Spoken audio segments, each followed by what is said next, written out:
Hi,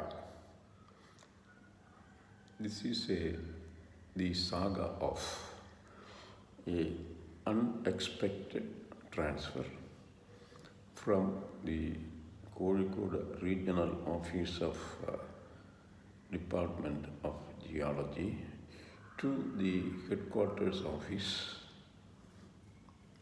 in Trivandrum. Well, it was a surprise to me also because I was not informed of the background going on in Trivandrum regarding this transfer. My brother, I used to call Kochetan, no more now, was a teacher, middle school teacher turned politician, and for some reason, many of the youths in the area around Ambalamukka, Thiruvananthapuram, had some kind of attraction toward a political party called Revolutionary Socialist Party, RSP, locally. Well, this party is, well, of course, you know all that the party is now only restricted to, pockets in Bengal as well as in Kerala. And of course, because of the coalition politics, they always found a space in the ruling cabinet of the state. Anyway, those days in Trivandrum Corporation, there used to be a deputy mayor by name K.C. Vamadevan who used to live in the Manakad area. And my brother was, of course, a had a full faith in the politics he believed, which is RSP. And he was in charge of the local committee around Kavadiya, or, in Kavadiya, let us say. Okay.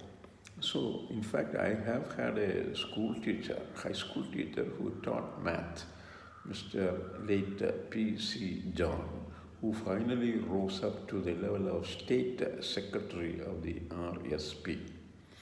Well, to make the story short, Mr. Vamadevan had visited the director of geology, Sri C.V. Paulus, and made a request that Thrivikramji may be given a transfer to Thiruvananthapuram for the reasons he said, family reasons.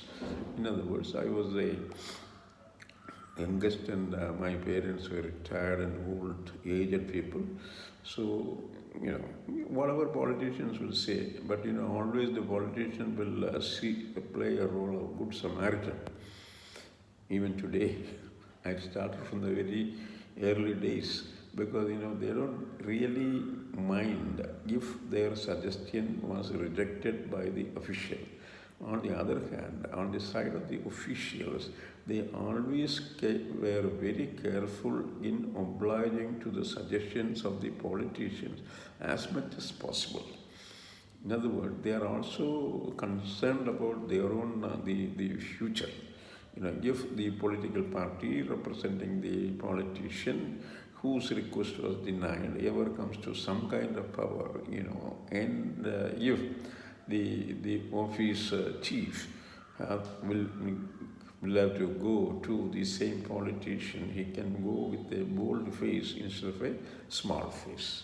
Anyway, by April mid 1967, I get an order asking me to join as assistant geologist in Thiruvananthapuram office, and because this was a transfer was based on my own request, and I will not have any joining time. That means, in other words, if I am relieved of my job in Kozhikode, I will get only the travel time to reach Trivandrum.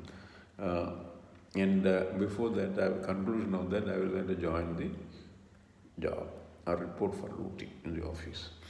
So, of course, I know it was a thrill for not only for me, but for the people in the office who were all except the peon and the clerk, all belong to Trivandrum. They said they were a lucky guy because within a very short time you managed a transfer from a person who is very stubborn, robust, and does not care for the feelings of others. In other words, C.V. Paulus unfortunately had acquired all those qualifications or adjectives from his staff. Okay, anyway, then I told my geologist, my boss, that sir, I would like to go one day earlier. In other words, I will my travel day will not be the relieving time in the office in Kozhikode. That's all. So he agreed and told me be very careful, don't go and walk around in Trivandrum streets. Somebody looks at you and sees you, and he will go to director and say that Thrivikramji was roaming about in Trivandrum, and probably he came earlier because the geologist had allowed him to move to Trivandrum. And that will finally, that blow will go to the geologist and not Thrivikramji, etc., etc. Anyway, in this said evening, I took a bus, planned to take the what is called the Kannur Relax at 7 o'clock from Kozhikode bus station, Davidson bus station. But my friend who is in the KSRTC told me that don't go aim for the Deluxe Express because that will be crowded, there will not be any seats in the bus. What you do is, vacant seat rather, what I shall do is when I take a fast passenger, maybe around 4:30 or 5 o'clock, go to Ernakulam. In Ernakulam, the bus will reach around 11 o'clock at night. And most of the people will get out of the bus and the bus will be practically half empty on its trip down to Trivandrum. So I did follow the instruction and got into the bus and naturally buy the ticket, sat in there comfortably. I removed my shoes and comfortably sat in the seat number 13 because it is somewhere halfway between the front, both ends of the bus and also on the left side. For some reason I just chose to sit there because it is between the two wheels. So bumping will be less. So finally, I remember the bus leaving Cherthala because I just, woke up and then I did not know the bus crossing or going through the Alappuzha bus station, and I was deep asleep. And by about maybe 4 or 3:30, I hear a huge noise, never heard before in my life. All of a sudden, I was up, and I was standing on my feet, and my feet were on the roof of the bus, or on the ceiling of the bus rather, instead of the regular floor. The bus met with an accident. The bus plunged into a pond at a place called Karuvata around maybe 3:30 roughly. And the front end of the bus was inside the pond and the back end was resting on the embankment. There were only 13 passengers outside of the crew. And I heard people crying about, especially a woman, an elderly person, calling out for Cheta, Cheta, Cheta, where are you, like that. No other voice else other than the conductor guy shouting about or crying about where is my bag, where is my racket, where is my documents, things of that sort. But I was standing on my feet on the ceiling of the roof. And bus had no emergency escape those days. There is a door for the driver and there is a passenger door toward the back end of the bus. So when I looked at the door and I saw the Kannur Relax resting on the floor of the bus, temporary floor, because it is overturned and 4 wheels are up, facing up. Then I saw the driver coming out of the, or rather swimming out of the, not swimming, he was in the chest deep of water. He was slowly walking toward the embankments of the road. Then by that time, 10 or 15 people gathered and asked me to get out of the bus. And I was afraid of going out of the bus for some other reason, because I thought the bus will turn over on my own, because I may be the person giving the equilibrium for the bus to be in that position. So anyway, I was actually pulled out of the bus. I carried my luggage, a small bag with some clothes on, and not my shoes, because it is impossible to search out the shoes. Anyway, in that accident, 3 people died of uh, drowning. Obviously, they were seated toward the front end of the bus.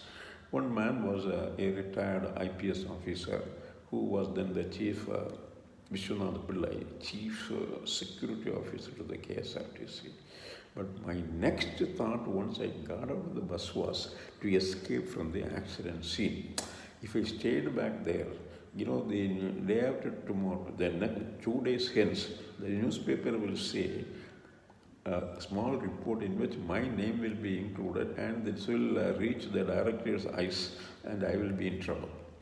So what I decided was I just crossed over to the east side of the road in Karvat, or the accident scene, and waited there. Within 5 minutes, a Alapura Trivandrum fast passenger rushed in, and all of a sudden, because of the accident scene, the bus stopped, and most people came out. Driver and the conductor also came out, inquired about it. That was the first bus, first vehicle, so to speak. Then said they will go and report the accident in so and so Haripada bus station and police station. They will be informed. So that the rest of the activities, what police has to do, will take place. But anyway, so I managed to get into that bus, sat quietly, purchased a ticket, and the conductor said there is no need, because he can see my style of mind expressed in the face. And he said, okay, you were a passenger in the Deluxe Express, so be here, no problem, no need to buy a ticket. And then the bus reached Trivandrum, maybe it's 7 o'clock. By 7:30, I took a bus from Palayam Junction to my place, my home at Ambalamukka. I reached there and made a decision not to get out of the home on that day, because if somebody notices me, well, the report will go to the director, Mr. C.V. Paulus, and who will put not me to much task, but instead Gopalakrishnan Nair. So I wanted to do that. So, however, of course, I told my family, my parents, my brother that this such and such a thing had happened. And then what I said was, this is the situation, so don't tell anybody else outside that I am here at home. But the paradox was that by about 4 o'clock, 2 gentlemen walked into my house, and asking, on their way to my home, where is this person who was involved in the bus accident in Karvata, etc., etc. People said they don't know, but for some reason they got my name. Look at how world is so small, even those days, even without internet. And then I just walked. They walked into my home, and naturally I had to go and receive them. One was Mr. late Jagadi N.K. Achari, because this man is actually the father of Jagadi Sri Kumar. He was working for the All India Radio, Trivandrum station. And another man who walked along with to my home was a friend of Mr. Achari. I do not know exactly or not remember the name of that person. The curiosity they came to figure out in my home was to find out whether Thrissur P. Radhakrishnan, a friend of theirs, who was working in All India radio station Thrissur, was in the bus as a passenger. I told them, sir, the point is, I got into the bus only at Ernakulam. I was not a reserved passenger. I did not reserve my seat in advance. Had I been a passenger who had a reservation in advance, in Thrissur, I would have naturally seen or met Mr. Thrissur P. Radhakrishnan.